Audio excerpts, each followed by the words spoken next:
마태복음 11장 28절, 29절 다 같이 목소리로 보겠습니다. 수고하고 무거운 짐진 자들아 다 내게로 오라. 내가 너희를 쉬게 하리라. 나는 마음이 온유하고 겸손하니 나의 멍에를 메고 내게 배우라.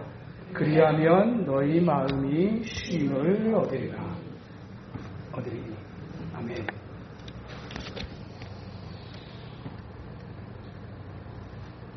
오늘 예수님께서 하신 이 말씀은 너무너무나 유명한 말씀인데, 예수님께서 인생을 향해서 이렇게 정의하셨습니다. 수고하고 무거운 짐진 자. 수고하는 인생, 무거운 짐을 진 인생이라는 얘기입니다. 수고나 무거운 짐이나 비슷한 말 같은데, 원문을 좀 들여다보면 수고한다라고 하는 것은 능동적인 고생을 얘기하고, 무거운 짐진이라고 하는 말은 수동적인 고생을 의미하는 단어입니다. 능동적인 고생이라는 말은 쉽게 표현을 하면 사서 하는 고생이라는 뜻입니다. 그러니까 스스로 잘못된 판단과 잘못된 선택, 잘못된 결정을 해가지고 그로 인해서 스스로 자초하게 돼서 얻게 되어진 그런 어떤 일들로 인해서 하는 고생, 그걸 수고라고 하는 단어로 표현을 했다면, 무거운 짐을 졌다라는 이 표현은 수동적인 고생을 얘기하는 것으로, 자기 의지와 상관없이, 자기와 상관없이 그냥 태어났는데 살아보니 고생하는 수밖에 없는 어떤 그런 환경과 상황 속에 태어나서 내 의지와 상관없이 그냥 그렇게 주어져 버린, 그래서 고생할 수밖에 없는 그런 수동적인 고생, 그 두 가지. 곧 우리 인생이라고 하는 것이 참 고생이다. 왜 고생하는가 할 때 어떤 일은 내가 자초해가지고 하는 고생이 있고, 또 내가 자초하지도 않았음에도 불구하고 내가 감당해야만 하는 어떤 그런 인생의 짐이라고 하는 것이 존재해서, 인생이 참 그래서 힘들고 어렵습니다. 내가 한 것만 갖고 그냥 고생을 해도 힘들 판인데, 내가 하지도 않은 일, 나와 상관없이 벌어진 일, 또 상황으로 인해서, 환경으로 인해서 해야 되는 고생이 또한 얹어지는 것, 그것이 우리의 인생이라는 얘기입니다. 수고하고 무거운 짐을 지지 않는 인생이 어디 있을까? 어떤 잘 나가는 목사님이 다른 목사님하고 얘기를 하다가, 아이고, 그 교회는 뭔 걱정이 있겠다, 그랬더랍니다. 그래서 잘 나가는 것처럼 보여지는 그 목사님의 그 얘기를 듣고 기가 막히고 코가 막히고 어이가 없었다고. 보기에 잘 나가는 것 같으니까 그 교회에는 무슨 걱정이 있겠어 라고 얘기를 하는데, 자기도 얼마나 힘들고 자기도 얼마나 애를 쓰는데 사람들이 그냥 겉으로 보는 잘 나가는 것만 보고 얘기를 해가지고 진짜 속상하고 그랬노라고 하는 얘기를 들은 적이 있습니다. 아무리 잘 나가는 것처럼 보여줘도 고생이 없고 수고가 없는, 또 인생에 짐이 없는 사람은 단 한 사람도 존재하지 않습니다. 겉으로 볼 때 그냥 나보다 좋아 보이면 좋겠다, 그렇고 나보다 좀 안 돼 보이면 안 됐다, 그냥 요 정도. 그러면서도 내 코가 석자다 라고 얘기할 수밖에 없는 것, 그것이 우리의 인생입니다. 그런 수고하고 무거운 짐진 인생을 향해서 주님께서 하시는 말씀, 다 내게로 오라 고 말씀하세요. 우리 인생의 수고가 무엇인지를 너무나 잘 아시는 주님, 그리고 우리가 인생을 살아가면서 내가 의도하지 않게 나와 상관없이 주어지는 인생의 짐 때문에 버거워하는 그 모든 것을 알고 계시는 주님께서 다 내게로 오라고 말씀합니다. 그러시면서 하시는 말씀, 우리가 너무나 잘 아는 말씀, 내가 너희를 쉬게 하겠다. 진정한 쉼이라고 하는 것을 어디서 얻을 수 있는가? 사람들도 쉼의 필요를 알고 쉬는 것이 중요하다는 사실도 알고 그래서 쉬기 위해서 여러 가지 방편들을 사용합니다. 휴가도 가져보고 여행도 가보고 또 자기가 좋아하는 어떤 일에 매달리면서 고단한 인생에 좀 쉼을 조금 거기서 얻어보려고 시도합니다. 그런데 오늘 다한대교로라 내가 너희를 쉬게 하겠다라고 하는 이 말씀의 궁극적 의미는 진정한 쉼은 사람들이 만들어놓은 어떤 것을 통해서 얻어줄 수 있는 것이 아니라 오직 예수 그리스도를 통해서만 얻어줄 수 있는 것이라는 의미가 오늘 이 말씀 속에는 담겨져 있습니다. 영어 성경에서는 리프레시라고 하는 단어로 기록되어져서 다시 살아나게 하다, 다시 생기를 갖게 하다, 새롭게 하다. 진정으로 우리를 다시 살아나게 하실 수 있는 분이 누구신가? 예수님이시다. 우리가 잃어버린 생기를 다시 회복할 수 있는 방법이 무엇인가? 그것이 예수님께로 가는 것이다 라고 말씀하세요. 예수님과 상관없이 자기가 만들어 놓은 어떤 그런 쉼의 방식들을 따라서 살아가고 거기서 쉼을 얻어보려고 수없이 많은 인생들이 거기다가 이제 많은 것들을 투자하지만 거기에서 진정한 쉼을 얻을 수는 없다. 성경은 그렇게 말씀하고 예수님이 그렇게 말씀하십니다. 진정으로 사람이 언제 다시 살아나고 생기를 돋아낼 수 있느냐? 예수님께로 가까이 나올 때. 그것이 가능합니다. 오늘 이 말씀은 이제 그렇게 복음이 전해지고 하나님의 살아계심을 또 예수가 그리스도이심을 드러내는 각색 놀라운 이제 사역들을 감당하심에도 불구하고 회개하지 않는 그 땅의 백성들을 향해서 주님께서 하셨던 말씀이 바로 오늘 본문의 말씀입니다. 그러시면서 주님께서 진정한 쉼, 진정한 안식을 얻을 수 있는 구체적인 방법 두 가지를 말씀하십니다. 하나는 이제 29절에 있는 나의 멍에를 메고 그리고 나에게 배움으로 말미암아 진정한 쉼을 얻을 수 있다라는 사실을 얘기합니다. 나의 멍에를 맨다라고 하게 될 때 내가 너희를 쉬게 하겠다라고 하셔놓고 여기서 그 다음에 바로 예수님께서 나의 멍에를 메라고 말씀하세요. 전혀 어울리지 않습니다. 전혀 어울리지 않는 쉼이라고 하는 단어와 멍이라고 하는 단어가 전혀 어울려 보이지가 않습니다. 사실 우리에게 있어서 멍이라고 하는 것이 가지는 이미지는 속박과 억압이거든요.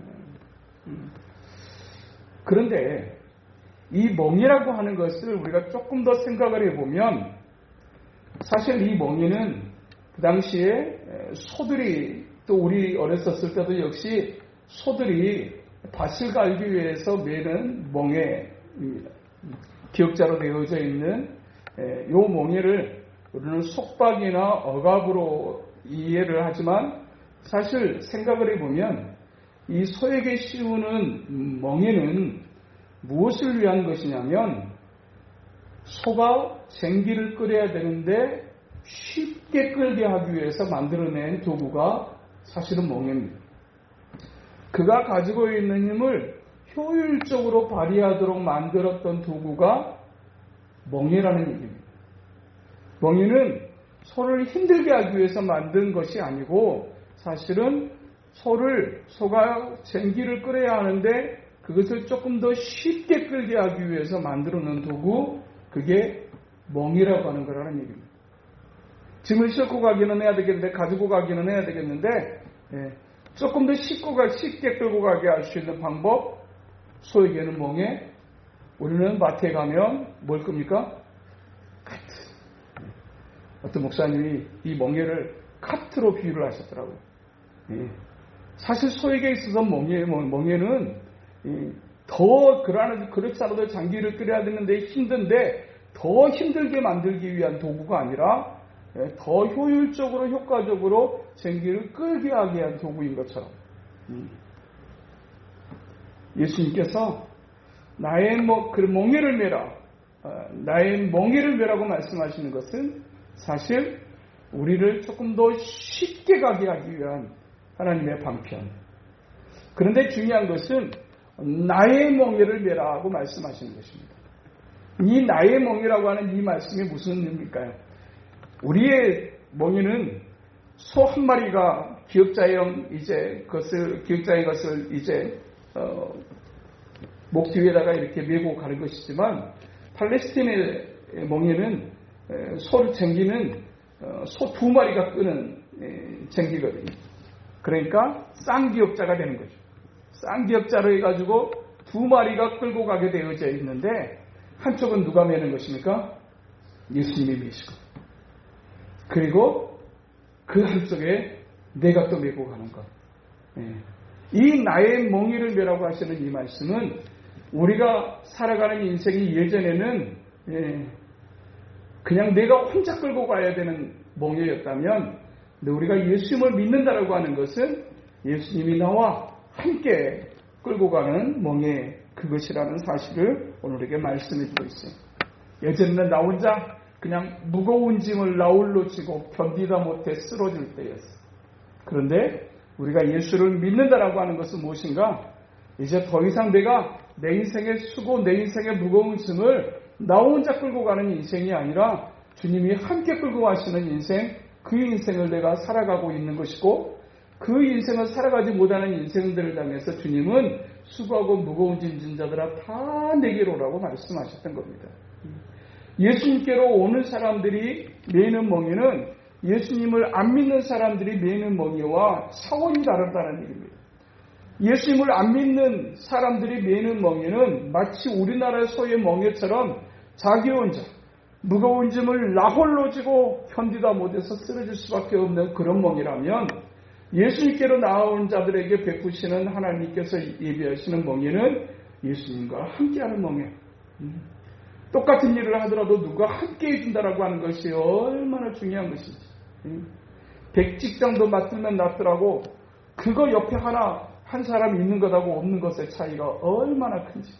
그런데 그런 무거운 짐을 나 홀로 지고 갈 수밖에 없는 이 인생길에 주님께서 내가 너와 함께 메고 이 길을 가겠다라고 말씀하시는 이 일이 우리가 예수를 믿는 일이다. 그러니까 내게로 오라고 말씀하시는 이것은 이미 와 있는 우리를 향해서 또 오라고 말씀하시는 그런 말씀이기보다는, 우리가 살아가는 인생의 길은 이제 더 이상 나 혼자 멍에를 메고 가는 인생이 아니라 주님과 함께 메고 가는 인생이라는 사실을 오늘에게 말씀해 주고 계시는 것입니다. 내가 혼자 살고 있었던 것 같지만, 내가 혼자 일을 쓰고 있는 것 같았지만, 사실은 주님이 나와 함께 하시는 이 한 주간이었고 우리의 인생이었다. 주님과 함께 멍에를 가는 우리의 인생인 것을 잊지 말라고 말씀하세요. 나 혼자 아무도 모르고 그냥 나 혼자만 끌고 가는 인생이 아니라, 주님이 내가 느끼지 못하는 순간에 나와 함께하고 계셨던 그런 인생을 우리가 예수 그리스도 안에서 살아가고 있다는 사실을 너희가 잊지 말라고 말씀하고 계시는 것입니다. 그러시면서 주님께서 또 배워야 될 것에 대해서 말씀하세요. 나는 마음이 온유하고 겸손하니 나의 멍에를 메고 내게 배우라고 말씀하세요. 우리가 배워야 된다. 사실 배움에 대해서 그렇게 썩 좋아하지 않습니다. 배우는 것 그동안에도 너무 많이 배워가지고 지긋지긋하고, 근데 또 배워야 되는 것 같은데 두 가지를 배워야 된다고 말씀하세요.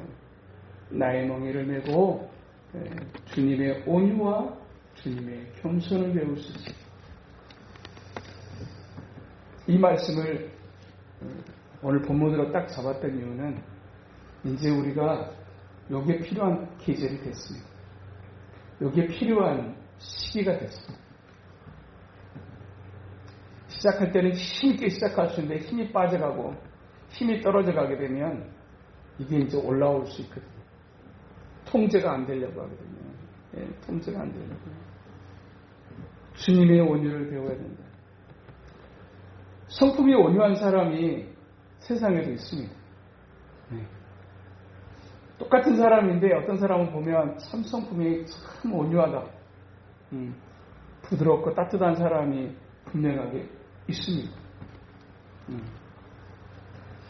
근데 딱 생긴 것부터 온유하고는 상관없이 생긴 사람들도 있습니다.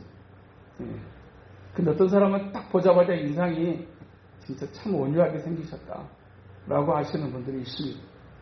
분명하게 또 나보다 조금 더 온유하고 따뜻하고 부드러운 부분들이 더 있는 게 인정할 수밖에 없는 부분들의 그런 사람들도 분명하게 존재합니다. 그런데 오늘 주님께서 말씀하시는 이 온유는 사람이 타고난 어떤 그런 온유의 부분을 얘기하시는 것이 아니라 예수님이 가지고 계시는 온유와 예수님이 가지고 계시는 겸손, 그것에 대해서 말씀하시는 것입니다. 우리가 예수를 오늘 밤에 제가 조명하고 싶은 것은, 우리가 예수를 믿는다라고 하는 것은 내가 나의 마음속에 예수님을 모셔드렸다라고 하는 것이고, 내가 예수를 마음속에 모셔드렸다라고 하는, 모시는 그 순간부터 내 인생의 멍에는 나 혼자 지고 가는 멍에가 아니라 주님이 함께 지고 가는 멍에인 것을 또한 우리가 기억해야 될 것이고, 또 하나는 우리가 예수님을 믿게 되게 될 때 우리 안에 성령님이 찾아오십니다.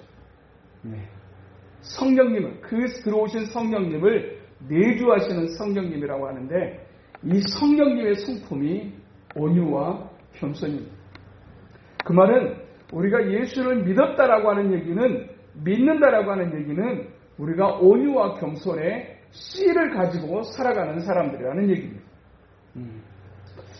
적어도 교회 다니기 전에, 예수를 믿기 전에는 그냥 성질이 있고 그냥 까칠했던 사람, 그런 사람이라도 그 사람이 진실한 마음으로 예수를 믿어 주님과 동행하는 인생을 살아간다라고 하는 것은 그의 마음속에 주님이 주실 수 있는, 주님만이 가지시는 세상의 사람들이 온유하다 해도 그 온유에는 한계가 있고요.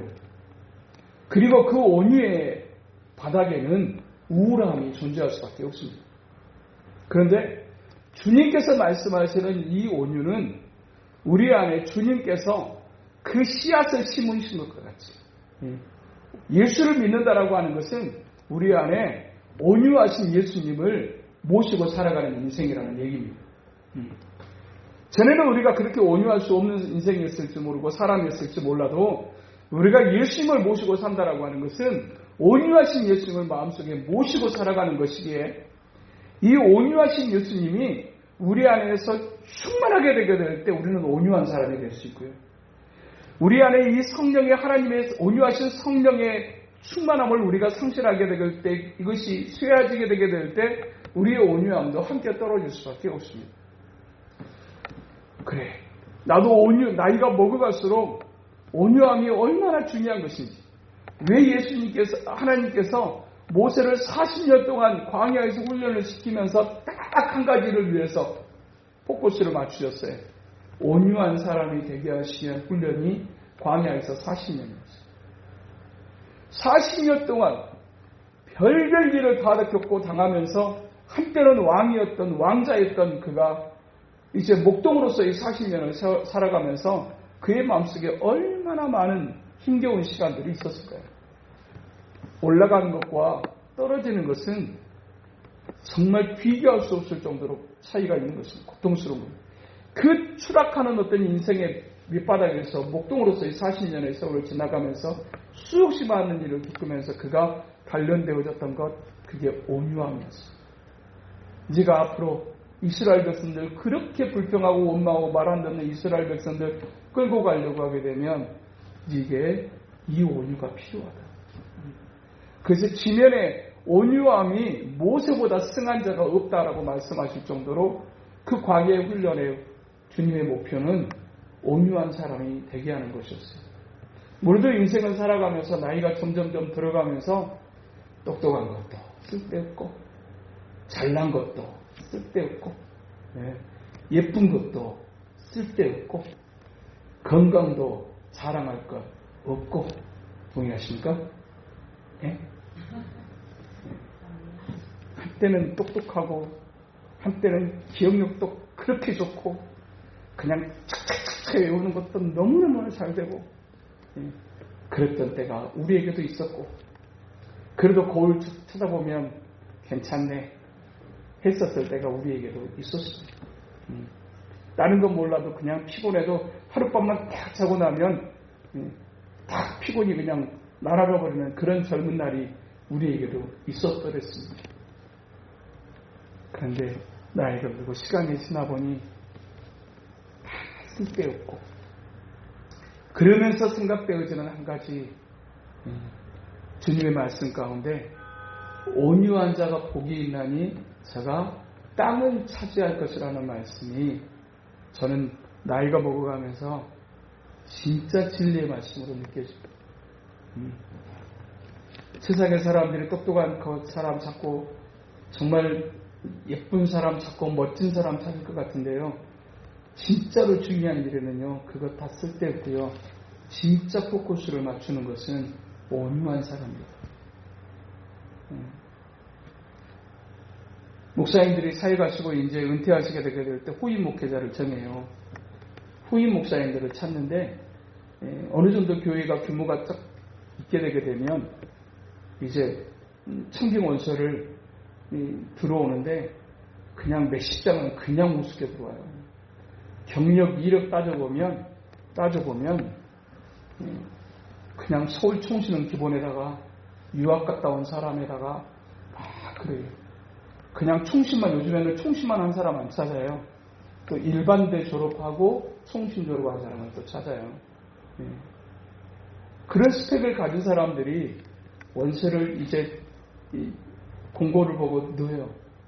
근데 최종적으로 딱 교회에서 어떤 목사님이었으면 좋겠습니까, 여러분?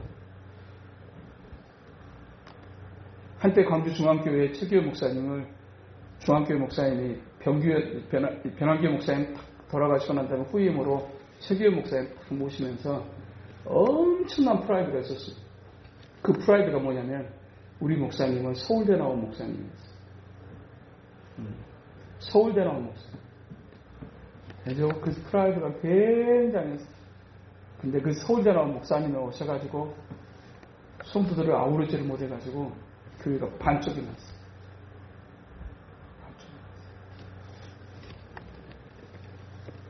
똑똑하게 어떤 것도, 잘난 것도, 키도 엄청 크세요. 잘생기셨어요. 서울대까지 나오셨어요. 근데 교회가 쪼개졌어요. 어떤 목사님이 좋을까요? 유학까지 갔다 왔대요. 더 좋을 줄 알았죠. 그렇지 않아요. 어떤 목사님을 찾느냐? 온유한 목사님을 찾더라고요. 우리를 품어내줄 수 있는 목사님. 좀 말 안 들어도, 조금 못나도 다 아우르고 품어줄 수 있는 목사님. 총신도 좋고 유학도 좋고 좋은 일반대도 좋은데 중요한 것은 성품입니다. 성품입니다. 그게 똑똑함을 이기더라고요. 그게 잘남을 이기더라고요. 그것이 대단한 것을 이기더라고요.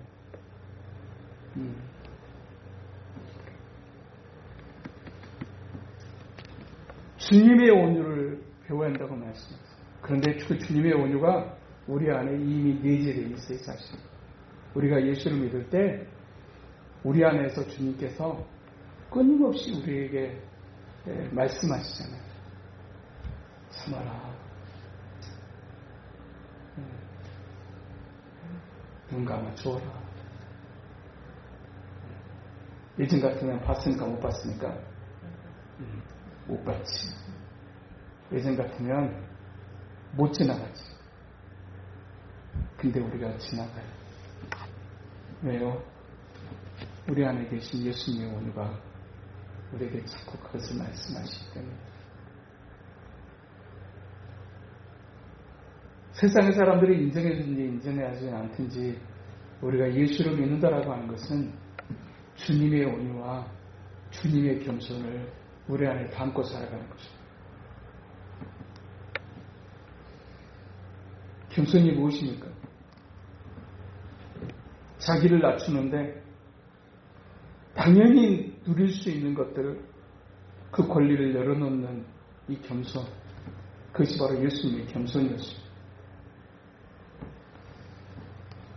천지만물을 창조하신 하나님이셨던 그분이 먼지 같은 사람의 모습으로 이 땅에 오셨고요. 가장 높은 보좌에, 하늘의 영광 보좌에 계셨던 그분이 베들레헴 마을 구유에 당신을 놓으셨어요. 어느 정도까지 낮아질 수 있는가? 이게 과연 가능합니까? 불가능한 거예요. 겸손한 사람이 있어요. 교회 안 다녀도 온유한 사람이 있어요. 그러나 예수님의 온유와 비교할 수 없고 예수님의 겸손과 비교할 수 없어요. 그런데 우리가 예수를 믿는다라고 하는 것은 우리 안에 예수님의 온유와 예수님의 겸손을 우리 안에 심어 놓으신 것 같아요. 내주하시는 성령님은 온유하십니다. 내주하시는 성령님은 겸손하십니다. 당연히 받을 수 있는 권리를 기꺼이 내려놓을 줄 아는 것. 예수님 때문에, 하나님 때문에 주께서 그렇게 말씀하신, 그렇게 내려놓는, 인사받을 수 있을 정도의 권리가 내게 있는 것 같은데 내가 먼저 인사하고, 높은 데 좀 앉아도 괜찮을 만한 권리가 있지만 높은 데 앉지 않는 겸손이 예수님의 겸손이었고, 조금 힘든 일을 안 해도 될 정도로 약간의 권리가 있지만 그것마저도 내려놓는 그 주님의 겸손이 우리에게 꼭 이때 필요하고, 그것이 예수님의 겸손이었고 예수님의 온유였는데, 제가 말씀드렸던 것처럼 이 말씀을 붙잡게 된 것은 이제 시기상으로 이제 우리 안에 점점 조금씩 이제 힘 떨어지는, 지치기 시작하는 시기가 되어집니다. 그래 놓고 딱 하고 나면 남는 것은 후회밖에 없어요. 분명히 할 얘기 한 거고 할 말 한 거고 할 거 한 건데 해놓고 나면 또 마음이 편하지를 않습니다. 예수님의 온유와 예수님의 겸손이 회복되어질 필요가 되어진 때를 우리가 지나가고 있다는 얘기입니다. 예수님의 겸손과 예수님의 온유가 정말 우리 안에서 더 풍성하게, 더 분명하고 확실하게 일어나는 방법이 무엇일까요? 그것은 내 안에 계신 예수님이 더 우리 안에서 충만해지는 것입니다. 그래서 우리가 해야 될 기도 가운데 가장 중요한 기도는 저는 성령 충만이라고 생각합니다. 우리가 언제 온유해질 수 있고 언제 겸손해질 수 있냐면 성령님이 내 안에 충만하실 때, 그때 우리가 비로소 좀 온유해질 수 있어요.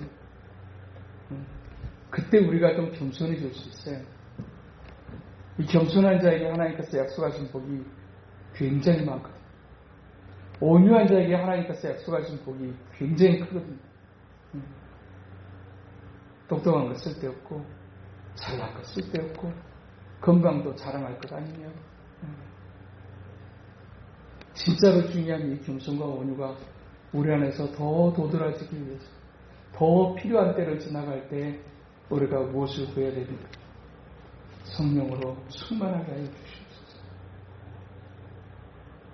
내가 스스로 겸손하고 내가 스스로 온유할 수 있는 사람이 아닙니다. 그러기에 주님의 온유가 필요하고 주님의 겸손이 필요한 이때에 우리가 해야 될 일, 하나님의 영으로 충만하게 하여 주시옵소서. 하나님, 지치기 쉬운 계절을 우리가 들어갑니다. 하나님, 내 안에 주님의 온유가 더 가득하게 하시고 주님의 겸손이 더 풍성해져서 내 힘으로 참아낼 수 없는 것들, 내 힘으로 견뎌낼 수 없는 것들 주님의 이름으로 잘 견디고 이겨가는 우리 되게 하여 주시옵소서. 그 방법이 성령 충만을 구하는 것이라고 말씀하십니다. 힘겨운 때를 지나가게 하시는 것이 답답하고 고단하지만 힘겨운 시간들, 이 여름이 분명하게 필요해서 우리에게 여름을 주셨을 겁니다.